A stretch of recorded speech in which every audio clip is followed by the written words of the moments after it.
नेमकं आपण चाललोय कुठे? पद्धतीची विकृती वाढत चालली आहे ना. ज्या केसेस आहेत मुलांना शिकवल्या गेल्या पाहिजेत. हाय, हॅलो, मी प्रियंका तुम्हा सगळ्यांचं पुन्हा एकदा स्वागत करते अजून एका नवीन ब्लॉगमध्ये. तर आय होप तुम्ही खूप छान, मस्त आणि मजेतच असाल.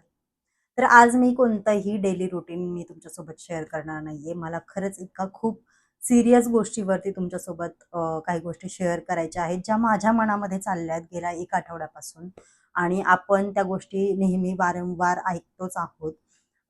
मला असं वाटतं ना, की आता एवढ्या सगळ्या घटना, एवढ्या सगळ्या केसेस आहेत ना, ज्या आपण सगळेच जण दररोज म्हणजे दररोज ऐकतोय, कुठे Instaवरती बघतोय, कुठे न्यूजमध्ये बघतोय. काही ना काही चाललंय. म्हणजे मला असं वाटतंय ना, मला इतका प्रश्न म्हणजे ना आठवडा झालं, 1-2 आठवडे झाले ना, माझ्या कानामध्ये सतत त्याच-त्याच गोष्टी, डोक्यामध्ये सतत त्याच गोष्टी येतायत, की नेमकं आपण चाललोय कुठे? आपले विचार कुठे चाललेत? आपण कुठे चाललोय? आपण कोणत्या पद्धतीचे विचार करतोय ना, मला खरंच काही कळत नाहीये. आणि मला असं वाटतं ना, की ह्याच्यावरती कोणी ना कोणी काय बरेच जण ह्या गोष्टींवरती बोलतायत सुद्धा. Instaवरती आपण बऱ्याच अशा रील्स सुद्धा बघतोय. पण मला असं वाटतं ना, की थोड्या दिवस ह्या सगळ्या गोष्टी चालू राहतील. 1-2 आठवडे. परत पुन्हा आहे तसंच होणार आहेत सगळ्या गोष्टी. त्याच्यामध्ये काहीच बदल होणार नाही आहेत. माणसामध्ये जेवढी विकृती वाढत चालली आहे ना, ज्या पद्धतीची विकृती वाढत चालली आहे ना, त्याला काही म्हणजे लिमिटच राहिलं नाहीये कोणत्या गोष्टीला, की आपण कोणत्या गोष्टी केल्या पाहिजेत आणि समोरच्याला त्याचा काय त्रास होऊ शकतो, ह्या गोष्टींचा आपण थोडासुद्धा विचार करत नाहीये. आणि आत्ता गेले काही दिवस एखाद आठवडा झाला असेल, आपण एक केस बघतोय, की केतन अगरवाल वगैरे ह्या सगळ्या गोष्टींची आपण बघतोच आहे. सगळ्यांना माहिती आहे ही केस. काय आहे ती, काय नाही ती. आणि त्याच्या आधीच्या ज्या केसेस आहेत, की लहान मुली ज्या 4 ते 5 वर्षाच्या मुली आहेत, त्यांच्यावरती रेप होतायत, त्यांच्यावरती अत्याचार होतायत. तर का म्हणून? का मला ना खूप मोठा प्रश्न पडतो, की का म्हणून ही अशी विकृती म्हणजे असं असं कृत्य करायला असं का वाटत असेल लोकांना? म्हणजे कोणत्या मानसिक स्थितीमध्ये ही लोकं असतील, वावरत असतील जगामध्ये आणि त्यांचे त्यांचे बळी आपल्या निरागस मुलं होतायत.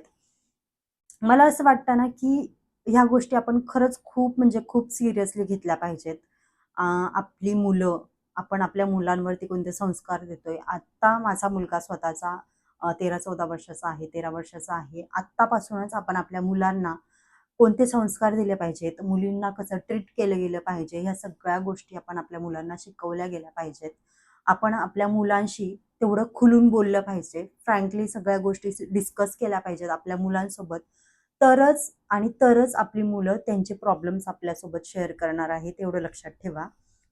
कारण कधी-कधी ना आपण ॲज अ पॅरेंट म्हणून खूप म्हणजे खूप स्ट्रिक्ट वागायला जातो. खूप स्ट्रिक्ट मुलांसोबत बोलतो, की असं नाही, तसं नाही आणि मग मुलं आपल्याला संकोच करतात आपल्यासोबत बोलायला, की मी हे आईला, बाबाला सांगू का? किंवा मग ते मलाच ओरडतील का? वगैरे अशा काही गोष्टी.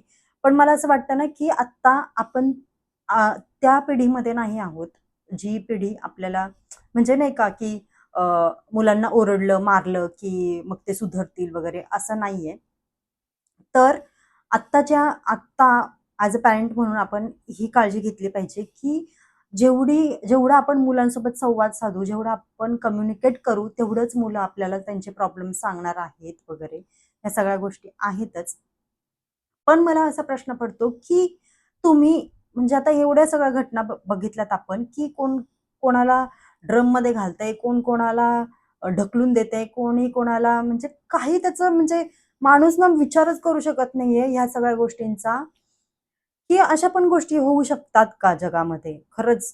आणि म्हणजे ना आठवडा झालं मी विचार करते, की ह्या गोष्टीवर बोललं पाहिजे का? मी बोलू का? की व्हिडिओ बनवू का? मी खूप म्हणजे खूप विचार करत होते गेला 1 आठवडा, की बोलायला पाहिजे का? बोलू का नको का? म्हणजे खूप विचार करत होते. पण म्हटलं नाही एखादा तरी व्हिडिओ सोडून द्या. म्हणजे व्ह्यूज वगैरे ह्या सगळ्या गोष्टी सोडून द्या. मी त्यासाठी हा व्हिडिओ बनवतच नाहीये मुळात. आत्ता आपण कोणत्या मानसिक स्थितीमध्ये आपण आहोत किंवा समोरच्याची मानसिक स्थिती काय आहे हे आपल्याला आपली मानसिक स्थिती आपण सांगू शकत नाही, तर समोरच्याची कायच सांगू शकतो ना. तर मला एवढंच सांगायचंय, की आत्ता जस्ट जी आपण लोहगडची जी केस पाहिली ती. तर त्यावर मी असं म्हणेन, की जर तुम्हाला कोणाशी लग्न करायचं नाहीये किंवा आपल्या पार्टनरसोबत राहायचं नाहीये किंवा जे पण काही तुमचे प्रॉब्लेम्स असतील ते ते एकमेकांशी डिस्कस करा, बोला, सांगा, की असे-असे प्रॉब्लेम्स आहेत. डिव्होर्स घ्या जर तुम्हाला एकत्र नाही राहायचं आहे. लग्नानंतर जर काही प्रॉब्लेम्स असतील, तर तुम्हाला एकत्र नाही राहायचं आहे, तर तुम्ही डिस्कस करा. डिव्होर्स घ्या. पण एकमेकांचा किंवा तुम्हाला कोणाशी लग्न नाही करायचंय, तो तुम्हाला आवडत नाहीये, पण तुमच्या घरचे जबरदस्ती करतायत. तर तुम्ही त्याच्याशी कम्युनिकेट करा. त्याला थोडंसं विश्वासात घेऊन तुमचे प्रॉब्लेम सांगा, डिस्कस करा. त्याच्यावरती काहीतरी सोल्युशन काढा. आणि त्याच्यानंतर जर तुमच्या मॅरिड लाईफमध्ये काही प्रॉब्लेम्स असतील, तर तुम्ही तुमच्या एकमेकांमध्ये काही डिस्कस करा गोष्टी. त्याच्यावरती काही सोल्युशन निघतंय का बघा आणि तरीही जर तुम्हाला नाही राहावं वाटलं एकमेकांसोबत, तर राहू नका. डिव्होर्स घ्या. बऱ्याच काही गोष्टी आहेत ज्या तुम्ही करू शकता. पण एकच गोष्ट नाही आहे जगात उरलेली, की तुम्ही एकमेकांचा जीवच घ्याल. ही एकच गोष्ट उरलेली नाहीये. त्यावरती भरपूर असे पर्याय आहेत. एखाद्याचा जीव घेणं हा लास्ट पर्याय नसू शकतो मला असं वाटतं. तुमचे काही प्रॉब्लेम्स असतील तुमच्या पॅरेंट्सशी शेअर करा. तुम्हाला जोर जबरदस्ती करत असतील तुमचे पॅरेंट्स लग्नासाठी, तर त्यांच्याशी कम्युनिकेशन वाढवा. त्यांना विश्वासात घ्या. तुमचे प्रॉब्लेम सांगा. जे पण काही असेल, तुमचं दुसऱ्यावर कोणावर प्रेम असेल, तर ते तुम्ही सांगा घरामध्ये. पण एखाद्याचा जीव घेऊन त्याचं जीवन उद्ध्वस्त करू नका. त्याचं आयुष्य उद्ध्वस्त करू नका. त्या व्यक्तीचं किती आयुष्य जगायचं बाकी असेल, काय असेल, या सगळ्या गोष्टींचा विचार करत चला जरा. स्वतःचा एवढा स्वार्थी विचार करण्याच्या आधी अ, दुसऱ्याच्या आयुष्याचा विचार करा. त्याच्यानंतर जी लोकल ट्रेनमध्ये जी घटना घडली, त्या व्यक्तीने त्या मुलाला 22 वर्षाच्या मुलाला जागेवरच मारलं चाकूने.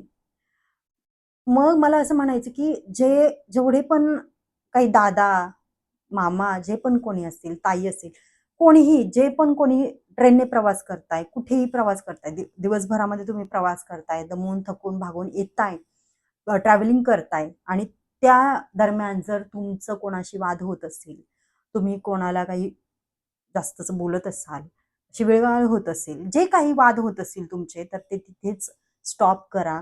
जास्त वाद कोणाशी घालत बसू नका ट्रेनमध्ये. कारण आपण कोणत्या व्यक्तीशी भांडत असतो, त्या व्यक्तीची मानसिक स्थिती काय आहे, त्याचं बॅकग्राऊंड काय आहे, तो कोणत्या बॅकग्राऊंडमधून आलाय, हे आपण नाही सांगू शकत, की समोरचा काय आहे, त्याची मेंटॅलिटी काय आहे, हे आपण नाही सांगू शकत. तर तुम्हीच विचार करा ना, तो एक किरकोळ वाद होता. काहीच नव्हतं. फक्त ट्रेनचा दरवाजा बंद करायचा होता. त्याच्या व्यतिरिक्त दुसरं काहीच नव्हतं. पण एका क्षुल्लक गोष्टीवरून त्या मुलाचा जीव गेलाय आज. आणि मला असं वाटतं, की जेव्हा तो माणूस हे सगळं करत होता, तेव्हा त्या लोकलच्या डब्यामध्ये एवढे सगळेजण होते. त्यातला एकही पुढे आला नाही. हां, प्रत्येक जण आपल्या जीवाला घाबरतोच, त्यात काहीच वाद नाहीये. मी असो किंवा तुम्ही असो. पण मला असं म्हणायचं की एखाद दोन जर माणसं असती तिथे आजूबाजूला तर गोष्ट ठीक होती. आपण आपल्या जीवाला घाबरतो. पण तिथे एवढे सगळे माणसं होते की तुम्ही आरामात त्या माणसाला थांबवू शकत होतात, पकडू शकत होतात आणि एखाद्या आईच्या मुलाचा जीव वाचवू शकत होतात. पण तसं काहीच झालं नाही. आजकाल आपण घरात सुद्धा आपल्या मुलाला, आपल्या नवऱ्याला असं म्हणत असू की नाही कोणाच्या वादात नाही पडायचं, कोणाच्या भांडणामध्ये नाही पडायचं. ते ठीक आहे. पण मला असं वाटतं, की जोपर्यंत आपल्या दारापर्यंत ते प्रॉब्लेम्स येत नाही, ती गोष्ट येत नाही ना, तोपर्यंत आपण असेच म्हणू. जेव्हा आपल्या जवळच्या व्यक्तीवरती असे काही प्रसंग येतात, तेव्हा मात्र आपण असं म्हणू, की तिथे इतके सगळे लोकं होते, मग तेव्हा का नाही कोणी पुढे आलं? तेव्हा का नाही कोणी केलं? असं. मग जेव्हा आपण एखाद्याच्या मदतीला जाऊ, तेव्हाच समोरचा आपल्या मदतीला येणार आहे, हे लक्षात ठेवा. जर एवढी लोकं त्या डब्यामध्ये होती, त्या लोकलच्या डब्यामध्ये, तर तिथल्या 10 जणांनी जरी 5 जणांनी जरी पुढे येऊन त्या माणसाला थांबवलं असतं, तरी आज त्या मुलाचे प्राण वाचले असते, जीव वाचला असता. एखाद्या आईचा आज त्या आईला काय त्रास होत असेल, काय वेदना होत असतील ना, एक आई म्हणून मी समजू शकते आणि तुम्हीही समजू शकत असाल, जर तुम्ही हा व्हिडिओ बघत असाल तर. आपण आपल्या मुलांना, आपल्या अ, मुलींना कसं वाढवलं पाहिजे हे आपण आता ठरवायची वेळ आली आहे. आपल्या मुलांसोबत आपण काय कम्युनिकेट केलं पाहिजे हे ठरवायची वेळ आली आहे. आणि त्यांच्यासोबत कम्युनिकेट करत राहा, बोलत राहा. आपण आपल्या मुलांसोबत जर बोललो नाही, कम्युनिकेशन नाही ठेवलं, तर आपल्या मुलांच्या लाईफमध्ये काय चाललं ना हे आपल्याला कळणारच नाहीये. कारण आजकालची पिढी ना खूप वेगळ्या दिशेने चाललेली आहे आणि आपण सुद्धा, की सारखं आपण मोबाईलमध्ये असतो. आपण आपल्या शेड्यूलमध्ये बिझी असतो. खूप कामांमध्ये असतो. पण तरी पण त्यातल्या त्यात वेळ काढून आपण आपल्या मुलांशी बोलणं वाढवलं पाहिजे असं मला वाटतं. आणि त्याही पलीकडे जाऊन आता ही जी केस आहे लोहगडची किंवा याच्या मागे पण आपण बऱ्याच अशा केस बघितलेल्या आहेत. अ, की कोणी कोणी त्यांच्या नवऱ्याला मारलं किंवा कोणी काय केलं. म्हणजे ना आता त्या केस आठवून सुद्धा म्हणजे ब्लँक होतं माणूस. म्हणजे काय बोलावं ना हेच सुचत नाही मला तर.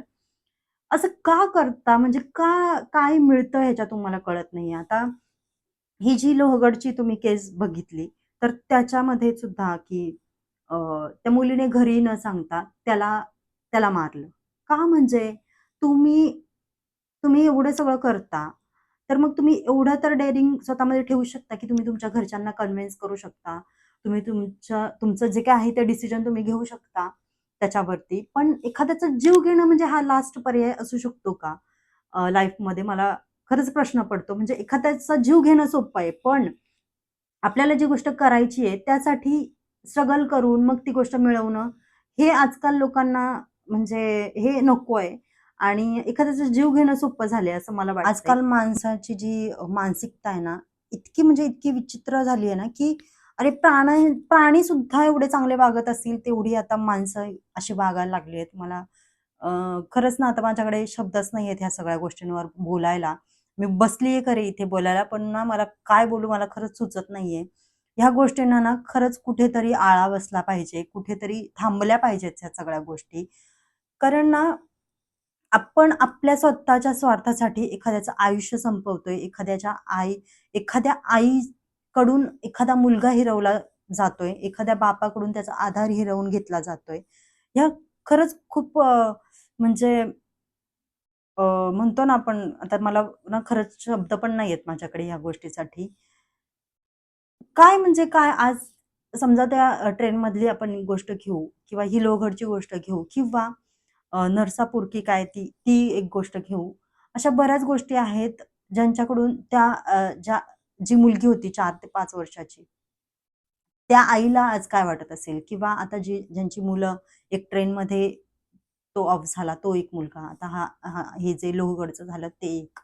म्हणजे त्या त्या आई-वडिलांनी कोणाकडे आधार म्हणून बघायचं? काय करायचं? तुम्ही तर तुमचं जे काय होतं ते करून रिकामे झालात. तुम्हाला जे काही मिळायचं होतं ते सुद्धा तुम्हाला मिळालं नाही. आणि आता काय म्हणजे त्यांनी काय करायचं ह्या गोष्टीवरती? आणि सगळ्यात महत्त्वाची गोष्ट म्हणजे जे कोणी तुम्हाला मी मगाशी म्हणाले जसं, आता मी हे कुठेही काहीही बोलतेय, पण खरंच मला तर खरंच समजत नाहीये काय बोलू मी. आता मगाशी मी तुम्हाला म्हणाले, की ट्रेनमध्ये तुम्ही प्रवास करताय 2 ते 3 तास. माझा स्वतःचा नवरा 2.5-3 तास म्हणजे सकाळी 2.5 तास, दुपारी संध्याकाळी 2.5 तास असा प्रवास करतोय. त्यांना सुद्धा मी आत्ता रिसेंटलीच आमच्यामध्ये बोलणं झालं होतं. ट्रेनमध्ये थोडेफार छोटे-मोठे वाद होत असतात. अ, अ, एकमेकांशी बोलणं, वाद वगैरे होतात. पण तो वाद इतका टोकाला नेऊ नका, की एखाद्याचं आयुष्य संपू शकतं, एखादा आयुष्यातून उठू शकतं, एखाद्याचं आयुष्य उद्ध्वस्त होऊ शकतं. तुम्ही ट्रेनमधून प्रवास करताय ना, तुम्ही एखादी गोष्ट कधी-कधी काय होतं ना, की आपण आपल्या ऑफिसमधला राग, ऑफिसमधलं फ्रस्ट्रेशन सगळं आपण एखाद्या व्यक्तीवर काढायला जातो किंवा मग कुठे छोटे-मोठे वाद होतात, तिथे आपला तो सगळा राग निघतो. पण तुम्ही आता कुठेतरी तो राग कंट्रोल केला पाहिजे. शब्द तुमचे जपून वापरले पाहिजे. कारण आपल्याला माहिती नाहीये, की समोरच्या माणसाची मानसिकता, समोरच्या माणसाची मेंटॅलिटी काय आहे, तो कोणत्या बॅकग्राऊंडमधला आहे. तर कोणाशीही वाद घालताना प्लीज, प्लीज एवढा वाद घालू नका, की एवढी टोकाची पावलं उचलली जातील समोरच्याकडून सुद्धा आणि तुमच्याकडून सुद्धा.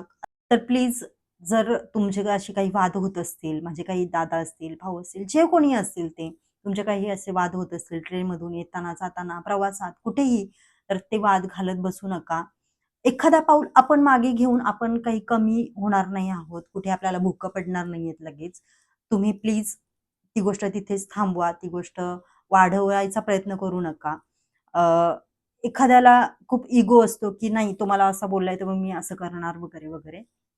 अशा भरपूर गोष्टी होतात आणि मग त्यातूनच असे प्रसंग घडतात. आणि मग मला असं वाटतं ना, की म्हणूनच आपण कुठेतरी आपण स्वतः नमतेपणा घ्यायला पाहिजे. कारण जेव्हा तुम्ही ऑफिसला जाता, तेव्हा तुमची आई, तुमची बायको, तुमची बहीण, तुमची मुलगी घरी वाट बघत असते आणि त्यावेळेस जर तुम्ही त्यावेळेस जर एखाद्या आईला, एखाद्या बहिणीला, एखाद्या बायकोला जर असे काही प्रसंग ऐकायला आले आपल्या व्यक्तीबद्दल, आपल्या जवळच्या व्यक्तीबद्दल, तर किती हर्ट होऊ शकते ही गोष्ट. किती म्हणजे काय काय फील होत असेल ना त्यांना, मी तुम्हाला शब्दात पण सांगू शकत नाही. तुम्ही पण रिलेट करू शकत असाल ही गोष्ट.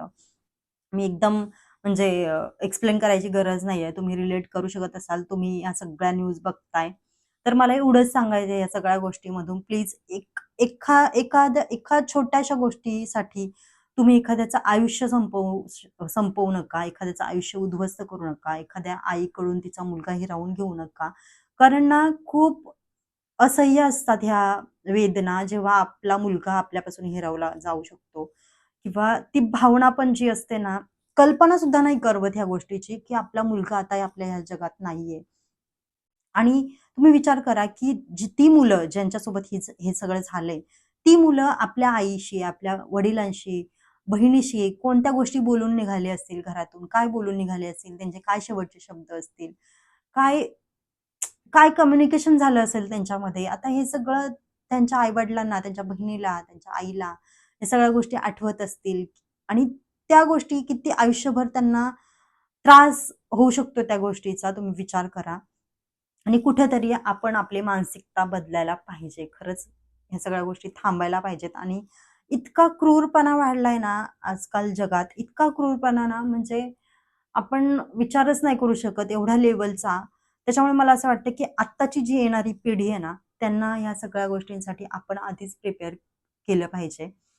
आता तर मला असं वाटतं ना, की मुलं 100 वेळा विचार करतील, की लग्न करू का नको? कोणती मुलगी आहे? कशी मुलगी आहे? काय आहे? हे ते सगळ्या गोष्टी. मुलं तर मला तर असं वाटतंय, की आता खूप टेन्शनमध्येच असतील. ज्यांचे आता लग्न ठरत नसतील, ठरणार असतील, ते लोकं लग्न करणार असतील, ती तर खूप टेन्शनमध्ये असतील मला असं वाटतंय. तो वेगळाच म्हणजे ती गोष्टच वेगळी आहे. पण मला असं वाटतं, की आपण आपल्या मुलांना, आपल्या मुलीला, आपल्या मुलाला पाहिजे तेवढे चांगले संस्कार, त्यांच्यासोबत जास्त कम्युनिकेशन वाढवलं पाहिजे. कोणत्या गोष्टी चांगल्या आहेत, कोणत्या गोष्टी वाईट आहेत, ह्या सगळ्या गोष्टी आपण त्यांना समजून सांगितल्या पाहिजेत. त्यांच्याशी बोलणं वाढवलं पाहिजे. त्यांच्या लाईफमध्ये काय प्रॉब्लेम्स आहेत, हे आपण समजून घेतलं पाहिजे आणि तसं त्याच्यावरती काहीतरी सोल्युशन काढलं पाहिजे ना, की त्यांच्यावर जबरदस्ती करून त्यांना काही गोष्टी करायला लावणं आणि मग त्याच्यातून अशा गोष्टी होऊ शकतात. आता ह्या गोष्टी कशातून झाल्यात, कशा नाही आपल्याला माहिती नाहीये. पण होऊ शकतात. म्हणून मी म्हणते, की आपण आपल्या मुलांसोबत कम्युनिकेशन वाढवलं पाहिजे. हेच मी सतत सांगतेय माझ्या व्हिडिओमधून आणि खरं सांगू का, आता मुलं किंवा मुली हा भागच नाही राहिलेला. जेवढा मुलींवर अत्याचार होतोय, तेवढ्याच प्रमाणात मुलांवरही आता तेवढेच अत्याचार व्हायला लागलेत. तेवढेच त्यांना आता हेच मी तुम्हाला म्हणाले, की ह्या सगळ्या गोष्टी मुलांसोबत होतायत. आता म्हणजे मुलं मला असं वाटतं, की काही वर्षांनी लग्न पण करतील की नाही मला माहिती नाही. म्हणजे इतपत ह्या सगळ्या गोष्टी वाढतायत आणि जी लोकं ह्या गोष्टी करतायत त्यांना त्याचा पश्चातापही नसतो मुळात. आणि मेन सगळ्यात गोष्ट म्हणजे आपली न्यायव्यवस्था जी काय आहे ती आता ह्याच्यावरती मी काही बोलू शकत नाही. पण आपण आपल्या घरापासून जर ही गोष्ट चालू केली, तर मला असं वाटतं की कुठेतरी अ, ह्या गोष्टी थांबू शकतात. आता एक मी त्याच्यावरती एक पोस्ट पण पाहिली की अ, फर्स्ट क्लासमध्ये जी लोकं बसतात, सेकंड क्लासमध्ये जी लोकं बसतात, त्यांची मेंटॅलिटी आणि सेकंड क्लासमध्ये जी बसतात त्यांची मेंटॅलिटी म्हणजे त्यांना जास्त माणुसकी असते. फर्स्ट क्लासमध्ये बसतात त्यांना कमी माणुसकी असते, त्यांना प्रायव्हसी पाहिजे असते, ते आपल्यापुरता विचार करतात आणि जे सेकंड क्लासमध्ये बसतात ते समोरच्याचा सुद्धा विचार करतात वगैरे, वगैरे. तर असं असेलच असं नाही म्हणत मी. पण शक्यता असू शकते आणि मला असं वाटतं ना खरंच जर तो मुलगा सेकंड क्लासमध्ये जर असता, सेकंड क्लासच्या डब्यामध्ये जर असता ना, तर खरंच असं वाटतं मला की तो वाचला असता. कारण मला असं वाटतं की म्हणजे ती लोकं जी असतात, आपल्यासारखी मिडल क्लास लोकं असतात. आपल्यासारखी मिडल क्लास लोकं किंवा ज्यांच्याकडे पैसा आहे त्यांच्यामधली सुद्धा बरीच लोकं आपल्यासारखी असतात, आपल्यासारखे विचार करणारी असतात, समोरच्याच्या जीवाचा विचार करणारी असतात. असं नाही की जे श्रीमंत असतात ते विचार नाही करत वगैरे, असं काही नाही मला म्हणायचं. पण मी सांगते की मे बी तो वाचू शकला असता. कारण तिथले बरेच लोकं आता बघा ना, आपण जेव्हा सेकंड क्लासमध्ये वगैरे आपण कधी प्रवास करतो, तिथले थोडंफार जरी भांडण वगैरे झालं, तरीही लोकं थांबवतात, मध्ये येतात, मध्ये पडतात. पण तेच फर्स्ट क्लासमध्ये झालं तर लोकं एवढं लक्ष नाही देत. आता आपण फ्लॅटमध्येच बघा. आता फ्लॅटचंच तुम्ही उदाहरण घ्या. जेव्हा आपण चाळीमध्ये राहत असतो.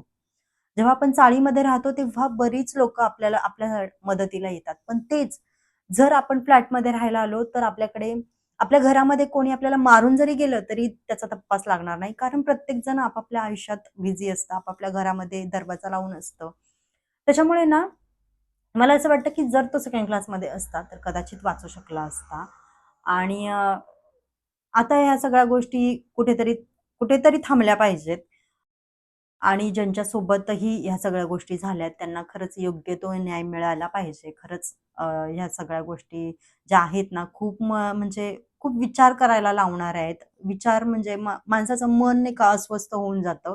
तसंच माझं आता गेल्या काही दिवसामध्ये झालंय. मला कळत नव्हतं, की नक्की कोणत्या शब्दामध्ये मी ह्या सगळ्या गोष्टी बोलू, काय बोलू, कसं बोलू वगैरे मला खरंच कळत नाहीये. आत्ता सुद्धा मी इथे बसले तर.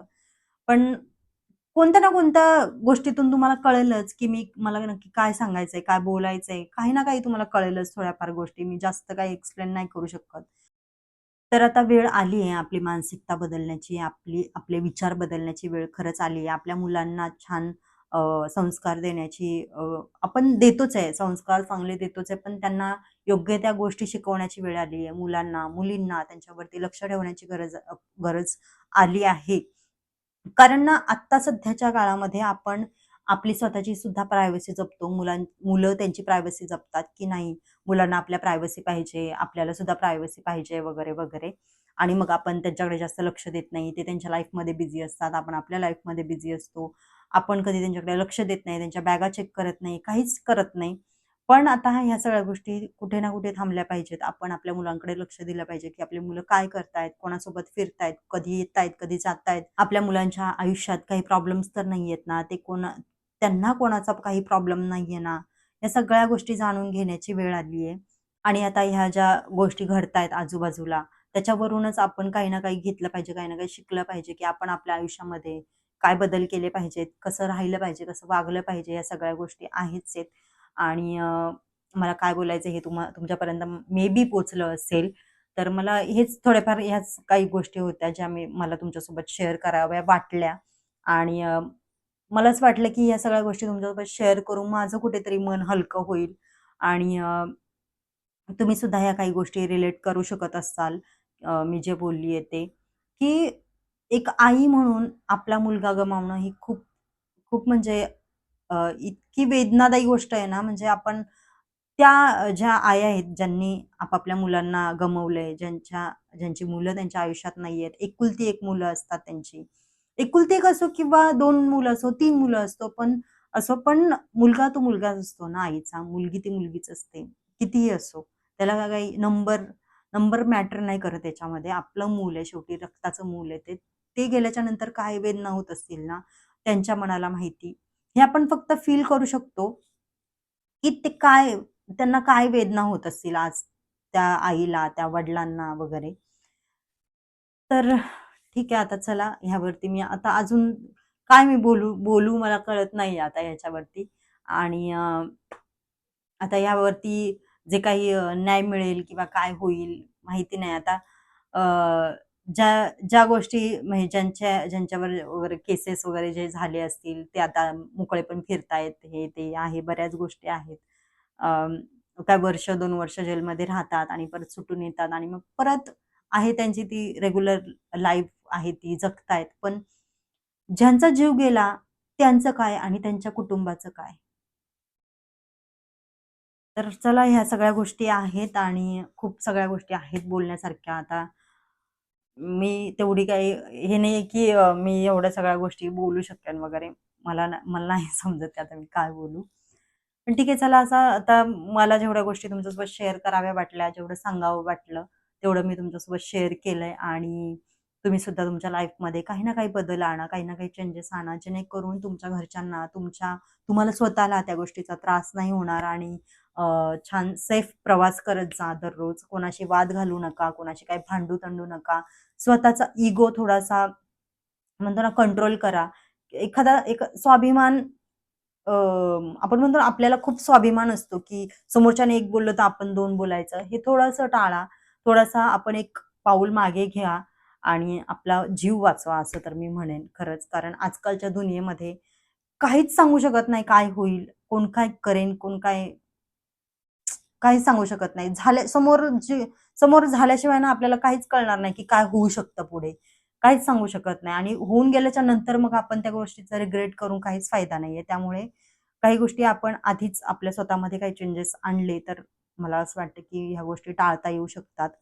जर त्या मुलाने सुद्धा ती गोष्ट टाळली असती, जसं की मी तुम्हाला म्हणाले ट्रेनमध्ये, तर ती गोष्ट जर त्याने त्याच्याशी वाद वगैरे टाळला असता घालण्याचा किंवा शांत बसला असता, तर मे बी तो आज जिवंत असला असता असं मला वाटतं. म्हणून स्वतःच्या रागावरती, स्वतःच्या काही गोष्टींवरती नियंत्रण ठेवा, कंट्रोल ठेवा. बाकी ठीक आहे. चला आता असो. आजचा व्हिडिओ मी इथेच एंड करते. भेटूया अशाच एका नवीन ब्लॉगमध्ये. तोपर्यंत आनंदी राहा, खुश राहा, हसत राहा, स्वतःची काळजी घेत राहा. बाय.